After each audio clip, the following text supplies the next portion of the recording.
vers 13 tot 18, die vlug na Egipte, die kindermoord. En toe hulle teruggegaan het, verskyn daar 'n engel van die Here in 'n droom aan Josef en sê, staan op, neem die kindjie en sy moeder, en vlug na Egipte en bly daar, totdat ek jou sê, want Herodes gaan die kindjie soek om hom dood te maak. Hy het toe opgestaan, die kindjie en sy moeder in die nag geneem, en na Egipte vertrek.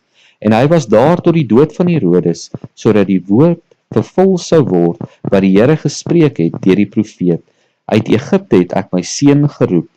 Toe Herodes sien, dat hy deur die wyse manne mislei was, het hy baie woedend geword, en gestuur en in Bethlehem, en in al die omstreke daarvan, al die seentjies van 2 jaar en daaronder, laat ombring, ooreenkomstig die tyd wat hy van die wyse manne uitgevra het. Toe is vervul wat deur Jeremia die profeet gespreek is, toe hy gesê het, 'n stem is in Rama gehoor, rouklag en geween en 'n groot gekerm. Rachel beween haar kinders en wil nie vertroos word nie, omdat hulle daar nie meer is nie.